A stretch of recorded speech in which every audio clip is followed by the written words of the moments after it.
Have you ever been looked at like you were dirt on someone's shoe? Like your worth was measured entirely by the label on your handbag? Sophia walked into that dinner, thinking she was meeting her future mother-in-law. Instead, she was served a three-course meal of humiliation. Victoria Sterling called her a parasite, a gold digger, trash. She thought Sophia was after her son's trust fund. But Victoria made one fatal calculation. She didn't check the Forbes list. Because the woman she just kicked out of her house didn't want the money, she owned the bank. Buckle up, because this isn't just a breakup story. It's a corporate takeover. The humidity in the Hamptons always felt different than in the city, heavier, thicker, smelling of sea salt and old money. Sophia gripped the leather handle of her bag until her knuckles turned white. It wasn't a Birkin, it wasn't a Kelly. It was a vintage saddlebag she'd found at a flea market in Brooklyn, scuffed at the edges but loved. Next to the gleaming chrome of the Sterling family's gates, however, it looked like something dragged out of a dumpster. "You're shaking," Liam said, his hand covering hers, on the gear shift of his rental convertible. He smiled, that easy golden boy smile that had charmed her 6 months ago in a crowded coffee shop on 4th and Main. "Soph, it's just dinner. My mother is intense, but she loves me. She'll love you." "Your mother is Victoria Sterling," Sophia reminded him, her voice tight. "She doesn't just love things, Liam. She acquires them, or she destroys them." Liam laughed, dismissing her anxiety with the privilege of someone who had never had to fight for a seat at the table. "You've been reading too many tabloids. She's just a mom who happens to run a real estate conglomerate." Sophia looked out the window as the iron gates swung open. She didn't tell him that she hadn't read the tabloids. She had read the quarterly earnings reports. She knew that Sterling & Co. was over-leveraged in commercial retail. She knew their stock had dipped 4% last quarter. She knew Victoria Sterling was desperate for a merger to save face before the board meeting in October. Sophia knew these things not because she was a spy, but because business was her language. But to Liam, she was just Sophia, the girl who painted watercolors in a shared studio apartment and wore thrift store flannels. He didn't know about the trust. He didn't know about Archimedes. He didn't know that the studio apartment was one of 50 properties she owned under a shell company. She had wanted him to love her, not the portfolio. "Ready?" Liam asked as they pulled up the circular driveway. The house was a monstrosity of white marble and columns, looking more like a government building than a home. Standing on the steps was Victoria Sterling. She was smaller than she looked in magazines, but she took up all the oxygen in the driveway. She wore a cream silk blouse that probably cost more than Sophia's fictional rent, and her expression was one of polite, weaponized tolerance. "Liam," Victoria said, ignoring Sophia entirely to embrace her son. "You're late. The roast is drying out." "Traffic on the LIE, Mom," Liam said, pulling away and gesturing to Sophia. "Mom, this is Sophia." Finally, Victoria turned. Her eyes were like scanners at a high-security checkpoint.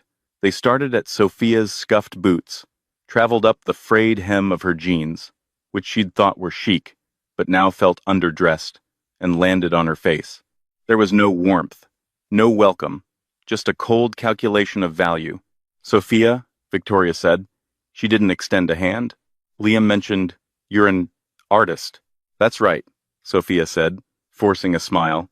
She kept her chin high. "I work in mixed media." "Mixed media," Victoria repeated, tasting the words like sour milk. "How quaint. Shall we? The Caldwells are already inside. I want you to meet Preston's daughter, Ashley. She just finished her MBA at Wharton." Sophia felt the first sting. The Caldwells, a rival development family, and Ashley the perfect pedigree match. This wasn't a dinner, it was an ambush. The dining room was cavernous, lit by a chandelier that looked heavy enough to kill someone if it fell. The table was set for 6. Liam, Sophia, Victoria, her silent husband Richard, and the Caldwells Preston, a heavy-set man with a red face, and Ashley, who looked like a younger, hungrier clone of Victoria. Dinner was an exercise in exclusion. Victoria and Preston talked loudly about zoning laws in Tribeca and the rising cost of steel. Ashley chimed in with perfectly rehearsed anecdotes about her internship at Goldman Sachs. Liam tried to steer the conversation, but he was drowned out. Sophia ate her salad in silence. She knew the zoning laws in Tribeca better than Preston did. She had just blocked a permit there last week to preserve a historic park, but she bit her tongue. So, Sophia, Preston Caldwell, boomed suddenly, turning his bloodshot eyes on her. Victoria tells us, you live in Bushwick. Gentrification treating you well? It's vibrant, Sophia said politely. And how do you pay for this vibrancy? Victoria interjected, swirling her wine. Does painting pay the bills these days? Or are you relying on the kindness of strangers? The table went quiet. Liam dropped his fork. Mom, I'm just asking, Liam, Victoria said, her voice dripping with faux innocence. It's a valid question. You have a trust fund, a significant one. It attracts a certain type of moth to the flame. Sophia put her napkin down. Her heart was hammering, but her hands were steady. I pay my own way, Mrs. Sterling. Please, Victoria scoffed. She signaled to a waiter, who handed her a thin manila folder. She tossed it onto the table. It slid across the mahogany and hit Sophia's wineglass with a clink. What is this? Liam asked, his face flushing red. A background check, Victoria said calmly. I run one on everyone who enters this house. Sophia Miller. No known employment record for the last 3 years. No credit cards in your name. A rented apartment in a building that has been cited for 12 code violations. You are a ghost, Sophia. Or, more accurately, a leech. Mom, stop it. Liam stood up. Sit down, Liam, Victoria snapped, her mask of civility cracking. She stood up too, leaning over the table, glaring at Sophia. I know what you are.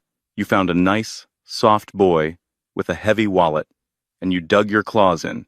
You think because you have big eyes and a sob story about being an artist that you can waltz into the Sterling dynasty? She laughed, a harsh, brittle sound. This family built this city, Victoria hissed. We deal in steel and concrete. We don't deal in charity cases. I will not let my son's inheritance be drained by some street rat nobody who can't even afford a decent pair of shoes. She pointed a manicured finger at the door. Get out, before I call security and have you removed for trespassing. Liam looked at Sophia, his eyes wide and panicked.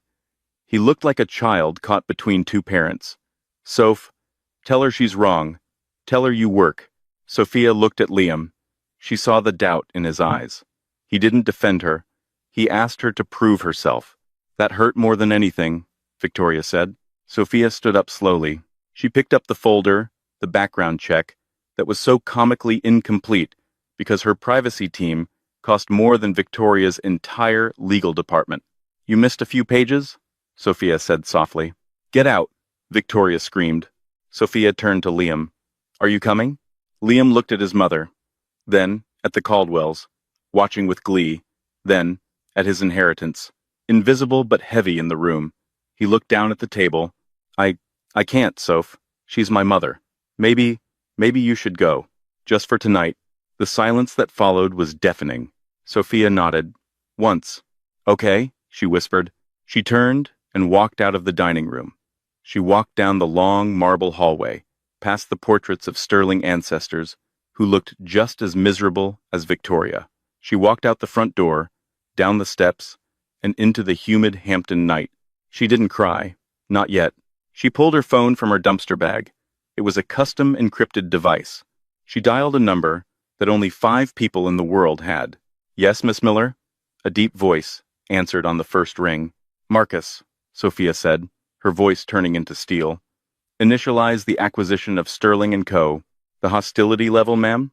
Sophia looked back at the mansion, glowing with golden light, filled with people who thought they owned the world. Total, she said. Burn it to the ground.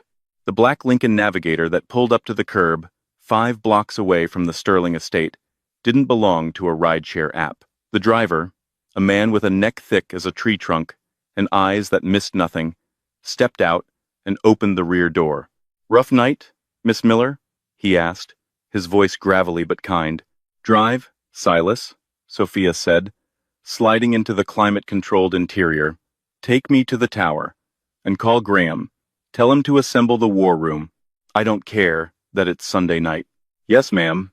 As the car glided onto the highway, putting distance between her and the humiliation of the Sterling dinner, Sophia shed her skin. She pulled off the scuffed boots and kicked them into the corner of the cabin. She opened a hidden compartment in the armrest, revealing a bottle of sparkling water and a tablet. She wasn't Sophia Miller, struggling mixed media artist.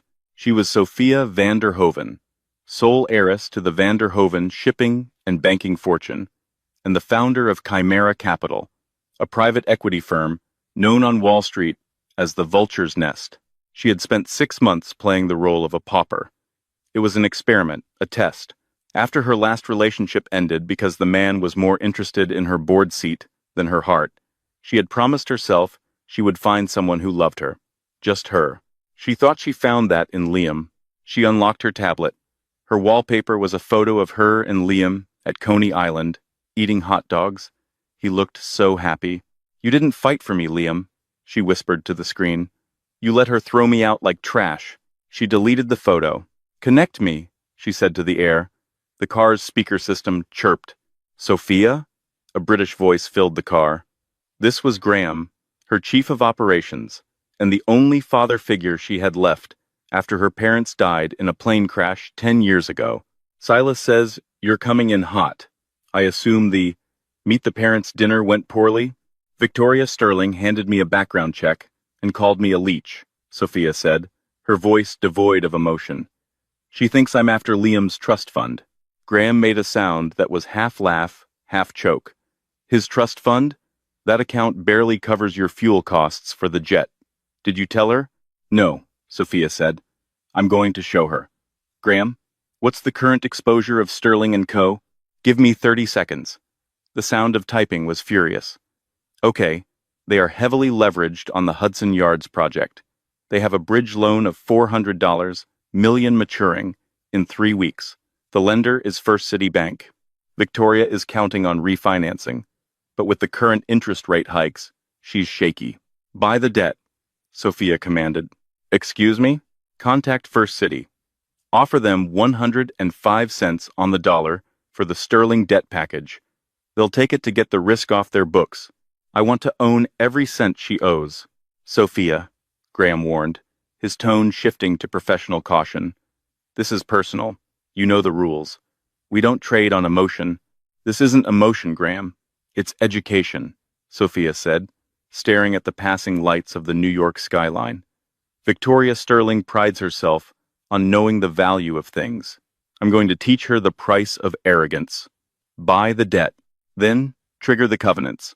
I want an audit of their books. Freeze their lines of credit. And Liam? Graham asked softly. Sophia looked out the window. She saw his face again, looking down at the table, afraid to meet her eyes. Liam made his choice, she said. He chose the Sterling name. Now he gets to experience the consequences of it. By the time the navigator pulled into the private underground garage of the Van der Hoven Tower in Manhattan, Sophia was done crying. She took the private elevator to the 90th floor. The doors opened to a sleek, modern office that spanned the entire floor. Glass walls offered a 360-degree view of the city she practically owned. A team of 6 analysts was already waiting in the conference room, laptops open, coffee steaming. They stood up as she entered. She was still wearing the flannel shirt and jeans, but her posture had changed. She walked with the predatory grace of a shark entering a feeding frenzy. Sit, she said, taking the head of the table. Status. A young analyst named Sarah spoke up. We've made contact with the VP at First City. They are confused but intrigued by the offer. If we wire the funds by morning, the Sterling debt is ours. Do it, Sophia said. What else? We found something interesting in their supplier contracts, another analyst said. Sterling & Co. has been slow paying their steel contractors. They are 90 days past due. If one major supplier walks, their construction sites shut down. Sophia smiled. It wasn't a nice smile. Find out who the biggest supplier is. Offer them an exclusive contract with Chimera for our upcoming projects in Dubai, on the condition they cease all deliveries to Sterling, immediately pending a credit review. Graham walked in, handing her a fresh cup of espresso. You're going to bankrupt them, Sophia. No, Sophia corrected him. I'm going to buy them, for pennies, and then I'm going to fire Victoria Sterling from the company her grandfather built. She spun her chair around to face the window. Somewhere out there in the Hamptons, Victoria was probably sipping cognac, laughing about the peasant she had evicted, thinking she had saved her son. She wanted a background check, Sophia murmured. She's about to get a resume. 3 days later, the atmosphere in the Sterling & Co. executive suite was toxic. Victoria Sterling paced the length of her office, her heels clicking aggressively against the hardwood. The view from her 40th floor window usually gave her a sense of godhood, but today, the city looked like a mouth, waiting to swallow her whole. What do you mean stopped? She barked into her phone. I mean the trucks aren't moving, Mrs. Sterling. The site foreman at the Hudson Yards project shouted over the background noise of idle machinery. Kowalski Steel pulled the plug. They recall their drivers an hour ago. They said, we're on a credit hold. We are Sterling & Company. Victoria screamed. We don't get put on credit hold. Get Kowalski on the phone. Tell him I'll ruin him. She slammed the phone down. Her husband, Richard, sat on the leather sofa, looking pale. Victoria, it's not just the steel. The cement trucks canceled for the Brooklyn site too. It's coordinated. Don't be paranoid, Richard, Victoria snapped. It's just incompetence. People these days don't want to work. The intercom buzzed. Mrs. Sterling, your son is here? Victoria Seahill. Send him in. Liam walked in. He looked terrible. He hadn't shaved in 3 days, and his eyes were rimmed with red. He wasn't wearing his usual tailored suit, just a wrinkled polo and slacks. Still moping? Victoria asked, shuffling through papers on her desk. Honestly, Liam, it's been 3 days. You dodged a bullet. You should be thanking me. I went to her apartment, Liam said, his voice hollow. Victoria paused. You went to Bushwick? I told you to cut contact. I went to apologize, Liam said. I went to beg her to take me back, but she wasn't there. Of course she wasn't. She probably moved on to the next mark. No, Mom, you don't understand. Liam ran a hand through his hair. I knocked on the door. A guy answered. Some hipster guy. He said he's lived there for 2 years alone. He said he puts the extra room on Airbnb for weekends. Victoria froze. What? Sophia didn't live there, Liam said. She rented that room for the weekends I visited. The studio where she painted? It was a rental. The landlord said she paid in cash, under the name Doe. Victoria slowly sat down. A cold prickle of unease crawled up her spine. Why would she lie about being poor? Unless she was hiding from the law. I told you, Liam. A criminal. A grifter. Or maybe she was hiding from us, Liam said softly. Maybe she didn't want us to know who she really is. And who is she? Victoria scoffed, regaining her composure. A secret princess? Please. She's a fraud, Liam. She faked a poverty lifestyle to garner sympathy. It's a classic manipulation tactic. Before Liam could respond, the office door flew open. It wasn't an assistant. It was Preston Caldwell, the father of the girl Victoria wanted Liam to marry. He looked sweaty and panicked. Preston? Victoria stood up. I'm in a meeting. Screw your meeting, Victoria, Preston panted. Have you seen the news? I've been busy fixing a supply chain issue. What news? Preston grabbed the remote from her desk and turned on the wall-mounted TV. It was tuned to CNBC. The ticker at the bottom was red. The headline read, Mystery Firm Acquires $400 M sterling debt. Victoria felt the blood drain from her face. That's impossible. First City holds our paper. We have a relationship. Not anymore, Preston said grimly. First City sold it this morning to a holding company called Alethea Global. Alethea? Victoria frowned. I've never heard of them. Nobody has. It's a shell. But here is the kicker, Victoria. They just issued a press release. They are declaring Sterling & Co. in default of the loan covenants. Default? Victoria shrieked. We're not in default. We have 3 weeks. Read the fine print, Preston yelled. The covenant says, if production stops on any major site for more than 24 hours, the lender can call the full amount due immediately. Your sites have been shut down all morning because of the steel issue. Victoria slumped back into her chair. The pieces slammed together in her mind. The steel suppliers stopping, the cement trucks, the debt sale. It wasn't bad luck. It was a hit. Who is Alethea Global? She whispered. I made some calls, Preston said. It traces back to a private equity firm, Chimera Capital. Richard gasped from the couch. Chimera? The vulture's nest? They eat companies like us for breakfast. Why are they targeting us? The phone on Victoria's desk rang. It wasn't the internal line. It was her private red phone, the one only top-tier investors and lawyers had the number for. She stared at it like it was a bomb. She picked it up. This is Victoria Sterling. Good afternoon, Mrs. Sterling, a crisp British voice said. It was Graham. I am calling on behalf of Alethea Global, the new holder of your primary debt obligations. You can't do this, Victoria hissed. I'll sue you. I'll sue you. You are currently in breach of contract, Graham interrupted calmly.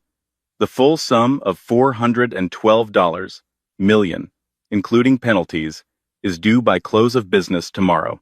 That's impossible, she said. We don't have that liquidity. We are aware, Graham said. However, the principal of our firm is willing to discuss an alternative to immediate foreclosure, a restructuring meeting. Fine, Victoria snapped. I'll meet your principal. Send him to my office tomorrow. I'm afraid you misunderstand the power dynamic here, Mrs. Sterling, Graham said, his voice dropping a few degrees. You don't summon us, we summon you. The meeting is in 1 hour, at the Vanderhoven Tower, penthouse suite. Do not be late. The line went dead. Victoria stared at the phone. Her hand was shaking. What did they say? Liam asked, stepping forward. We have a meeting, Victoria said, her voice trembling with a rage she couldn't control. With the head of Chimera Capital.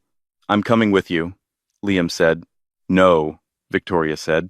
You stay here and figure out this mess with the suppliers. This is my inheritance too, Mom. I'm coming. Victoria didn't have the energy to fight him. She grabbed her Hermes bag, the same one she had clutched while kicking Sophia out. Fine. Let's go see who thinks they can push the Sterlings around. An hour later, the elevator doors opened on the 90th floor of the Vanderhoven Tower. The space was intimidatingly silent. The floors were polished concrete, the walls sheer glass. It smelled of ozone and money. A receptionist with glasses sat at a minimalist desk. Mrs. Sterling, Mr. Sterling, you are expected. She pointed to the double doors at the end of the hall. Victoria straightened her blazer. She fixed her hair. She put on her war face. She walked down the hall with Liam trailing behind her. She was going to crush this financier. She would offer them equity. She would charm them. She would threaten them. She would do whatever it took. She threw the double doors open. The conference room was massive. At the far end, facing away from them, was a high-backed leather chair looking out over the city. We are here, Victoria announced, her voice booming. Now, let's cut the theatrics. You bought my debt. You want a payout. Let's talk numbers. The chair didn't move. I suggest you turn around, Victoria said, her patience snapping. I am Victoria Sterling, and I demand to know who I am speaking to. You know, a voice came from the chair. Liam froze. He knew that voice. It was the voice that used to whisper to him in the morning. No, Liam whispered. It can't be. The chair slowly swiveled around. Sophia sat there. She was wearing a white bespoke suit that fit her like armor. Her hair was slicked back, sharp and severe. On her wrist was a Patek Philippe watch, worth more than Liam's car. Her eyes were dry, clear, and cold as ice. She rested her elbows on the table and steepled her fingers. Hello, Victoria, Sophia said. Hello, Liam. Please, take a seat. We have a lot to discuss regarding my empire. Victoria's mouth fell open. For the first time in her life, she was speechless. Sophia smiled. What's the matter, Victoria? Sophia asked. You look like you've seen a ghost. Or a gold digger? The silence in the conference room was heavier than the marble table that separated them. Victoria Sterling blinked. Once. Twice. Her brain was misfiring, trying to reconcile the image of the girl in the flannel shirt, the charity case she'd evicted from her home, with the titan of industry sitting before her. "This is a joke," Victoria finally managed to say. Her voice was thin, lacking its usual boom. "Is this a prank show? Where are the cameras?" Sophia didn't blink. She tapped a finger on the tablet in front of her. The massive screen on the wall behind her flickered to life. It displayed a complex web of corporate entities, all feeding into one central hub, Chimera Capital, and at the top of the pyramid, listed as majority shareholder and CEO, Sophia van der Hoven. "My mother was a van der Hoven," Sophia said, her voice conversational, almost bored. "Dutch shipping. My father was Miller. Tech patents. When they died, they left me everything, including the good sense to know when someone is drowning." She looked at Victoria. "You are drowning, Victoria. You lied," Liam stammered. He was gripping the back of a chair, his face pale. "You told me you were a barista. You told me you struggled with rent." "I never told you I was a barista," Sophia corrected him, without looking at him. "I said I liked coffee, and I never said I struggled with rent. I said rent in New York is criminal, which it is. I own 15 apartment buildings. I know exactly how criminal it is. You deceived us." Victoria slammed her hand on the table, finding her anger again. "You entered my home under false pretenses. This is fraud." "No," Sophia said, her voice turning sharp. "I entered your home as your son's girlfriend. I didn't bring my portfolio because I wanted to be judged on my character, and I was. Just as you were judged on yours." Sophia stood up. She walked to the window, looking down at the city. "Let's skip the moral outrage, Victoria. It doesn't suit you, and frankly, you can't afford it. We are here to talk business. Specifically, the $412 million you owe me." Victoria straightened her spine. She was on familiar ground now. Business. She could do business. "Fine. You bought the debt. It was a hostile move, but I respect the strategy. We can restructure. I'll offer you 4% equity in Sterling & Co. in exchange for a 5-year extension on the loan." Sophia laughed. It was a dry, humorless sound. 4%? Sophia turned back to face them. "Victoria, you are under the impression that this is a negotiation. It isn't." Graham, the British COO, stepped forward and slid a thick document across the table. "This," Graham said, "is a surrender of ownership. It stipulates the immediate transfer of 60% of Sterling & Co. voting shares to Chimera Capital. It also demands the immediate resignation of the current CEO." Victoria looked at the document as if it were radioactive. "You want my company? You want to fire me? I built this." "You inherited it," Sophia corrected. "And then you ran it into the ground. Your Hudson Yards project is a disaster. Your supply chain is non-existent because I bought your suppliers. Your credit rating is junk because I called your loans. You have no leverage, Victoria. None." "I have the board," Victoria yelled. "They won't let you do this." "I am the board," Sophia said softly. "I bought the Caldwell's shares this morning." Victoria froze. "Preston? Preston sold to you?" "Preston Caldwell is a businessman. He saw a sinking ship, and I offered him a lifeboat. He sold his 15% stake to me at a premium. Combined with the debt-to-equity swap I'm about to trigger, I control 75% of your company." Sophia leaned over the table, her eyes locking onto Victoria's. "You called me a gold digger, Victoria. You said I was a moth to the flame, but you forgot one thing about moths. Sometimes they eat the clothes right off your back." She pointed to the pen on the document. "Sign it, or I foreclose tomorrow, liquidate the assets, and you leave with nothing, not even the Hamptons house. Because I checked. You used that as collateral for the bridge loan too." Victoria looked at Liam. "Do something. She was your..." Liam looked at Sophia. He looked at the woman who could buy and sell his entire existence. He saw the power radiating off her. "Mom," Liam whispered. "Sign it." "Liam!" "She's won, Mom," Liam said, his voice breaking. She owns everything. Just sign it before we lose the house. Victoria Sterling, the Iron Lady of New York real estate, began to shake. A single tear of pure rage rolled down her cheek. She picked up the pen. Her hand trembled as she scrawled her signature on the line that ended her career. Graham stepped in and snatched the document away. The second the ink was wet. "Thank you," Sophia said. "Security will escort you out. You have 1 hour to clear your desk at the Sterling offices. Personal items only. If you touch a single corporate file, I will have you arrested for industrial espionage." Victoria stood up. She looked small, old. "You're a monster," Victoria hissed. "I'm a businesswoman," Sophia replied. "And unlike you, I'm a good one." Victoria turned and fled the room, unable to bear the humiliation for another second. Liam stayed. The door clicked shut behind Victoria, leaving a ringing silence in the penthouse. Graham looked at Sophia. She gave a microscopic nod. He bowed his head and left the room, closing the double doors quietly. It was just Sophia and Liam. For a long time, neither of them spoke. Liam stared at the floor, at the polished concrete that probably cost more than his car. Sophia went back to her chair and sat down, watching him. She wasn't angry anymore. She was just tired. "Soph," Liam started, his voice cracking. He took a step forward. "Don't," Sophia said. She didn't raise her voice, but the command was absolute. "Don't call me that. That's not my name here." "Sophia," then, Liam said, wringing his hands. "Look, I didn't know. How could I know?" "You couldn't," Sophia said. "That was the point." "Then why are you punishing me?" Liam asked, finding a shred of courage. "My mother, she's impossible. You know that. I tried to defend you at dinner." "Did you?" Sophia raised an eyebrow.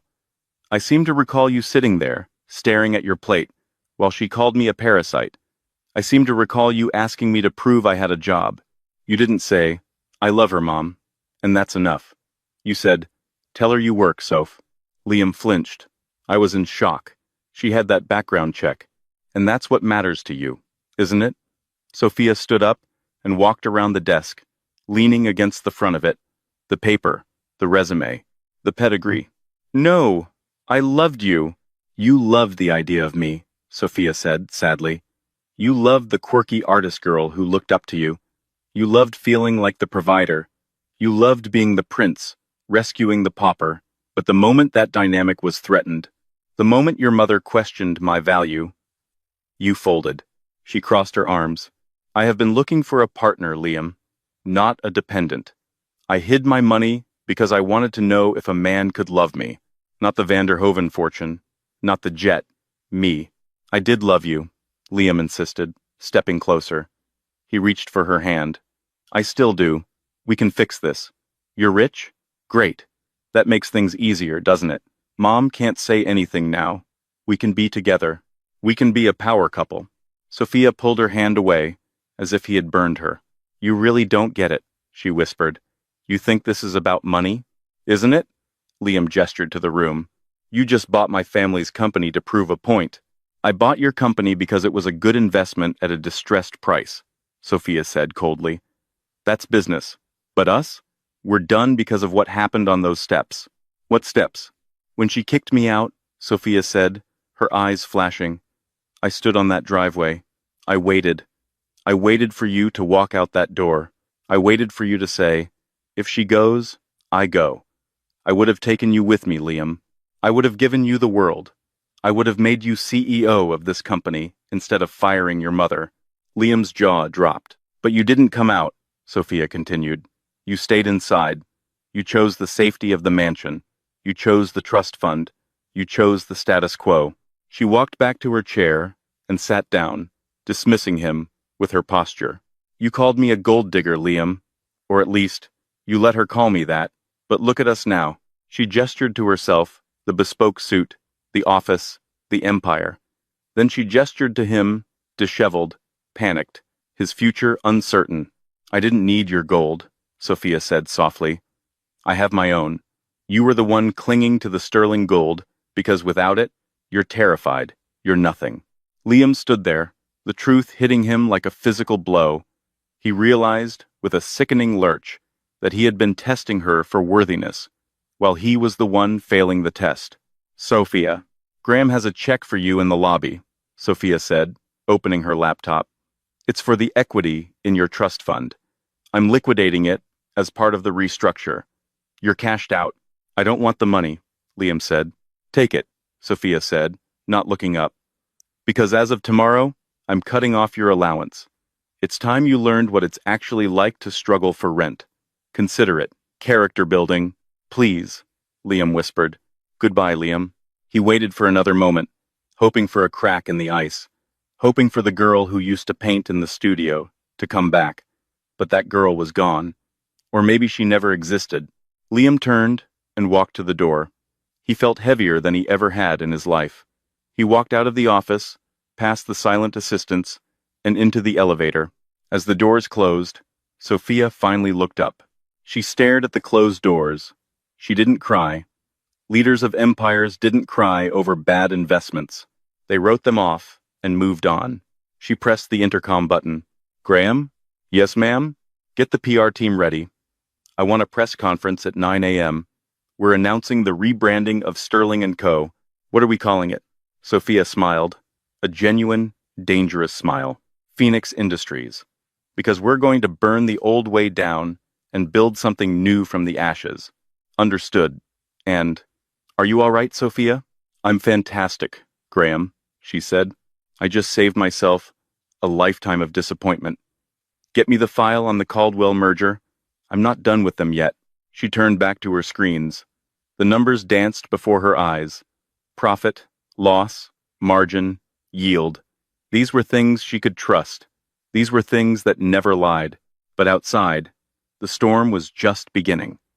Because Victoria Sterling wasn't the type to go quietly into the night, and Sophia had just made an enemy with nothing left to lose.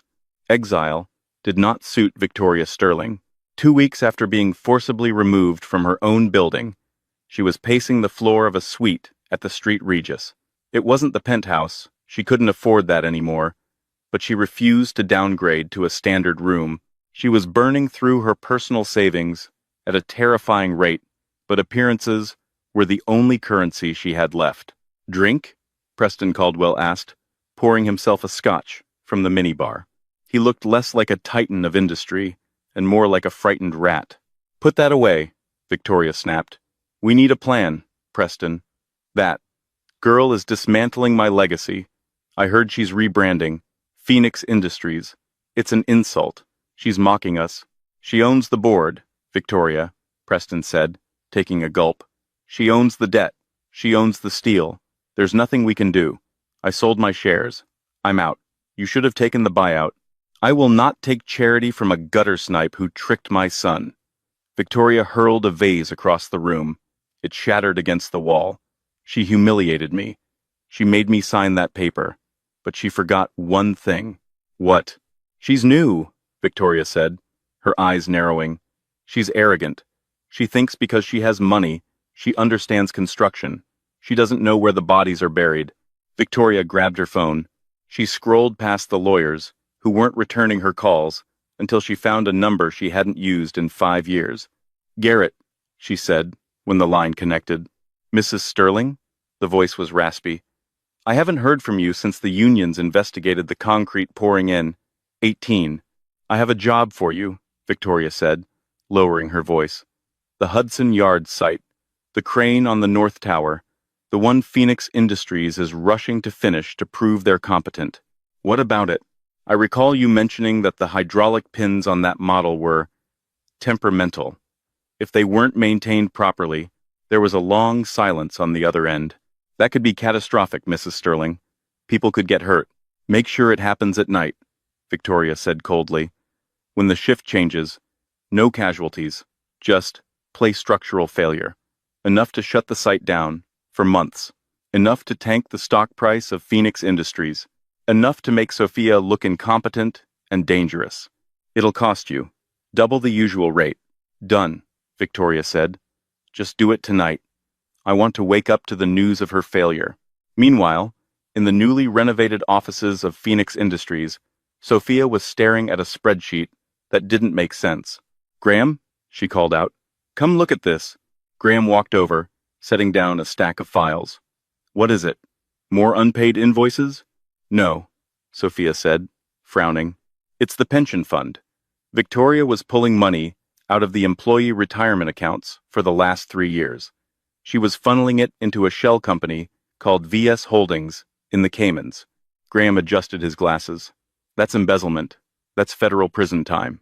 She was using it to pay for the Hamptons house and the jet, Sophia realized. She wasn't just bad at business, Graham. She was stealing from her own workers to keep up appearances. If this gets out, suddenly Sophia's personal phone buzzed. It was Silas, her head of security. Miss Vanderhoven, Silas said, his voice urgent. We have a breach at the Hudson Yards site. My team spotted a man messing with the crane hydraulics. We detained him. Sophia's blood ran cold. Who is he? Name's Garrett. He's a former contractor. He's singing like a canary, ma'am. He says Victoria Sterling paid him to sabotage the rig. Sophia closed her laptop. The air in the room shifted from investigative curiosity to absolute freezing rage. She tried to drop a crane on my site? Sophia whispered. He says the order was to cause a catastrophic failure to tank the stock, Silas reported. We have him on tape confessing. Sophia stood up. She walked to the window. She looked out at the city she loved, the city Victoria Sterling had treated like a playground. Graham, Sophia said. Yes, Sophia? Call the district attorney. Call the FBI. And call the press. You want to file charges? No, Sophia said, turning around. Her eyes were hard as diamonds. I want to end this. Tonight. Send an invite to every major news outlet. Tell them Phoenix Industries is holding an emergency press conference regarding criminal negligence at the former Sterling & Co. And send a VIP invitation to the Street Regis Hotel for Victoria. She won't come if she thinks she's being arrested, Graham pointed out. Don't tell her she's being arrested, Sophia said. Tell her I'm resigning. Tell her the pressure is too much, and I want to hand the company back. Graham smiled. It was a shark's smile. She'll be there with bells on. The ballroom of the Plaza Hotel was packed. Flashbulbs popped like lightning storms. Every major financial reporter in New York was there. In the front row, wearing a silver gown that cost more than most cars, sat Victoria Sterling. Beside her was Liam, looking uncomfortable in a suit that was slightly too big for him now that he'd lost 10 pounds from stress. Victoria was beaming. She whispered to Liam, I told you. She couldn't handle the pressure.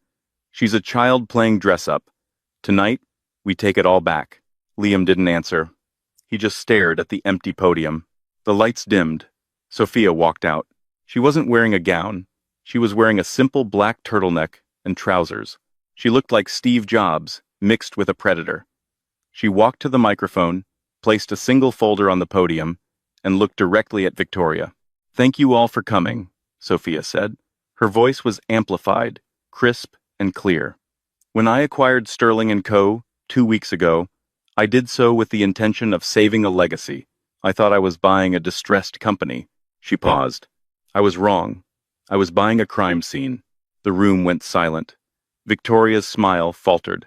Over the last 48 hours, Sophia continued, my team has uncovered a systematic embezzlement scheme dating back 5 years. The previous administration looted $50 million from the employee pension fund to finance personal luxuries. The reporters gasped. Phones were raised. Questions were shouted. Lies! Victoria stood up, her face turning purple. She's lying. She's trying to slander me. Sophia didn't flinch.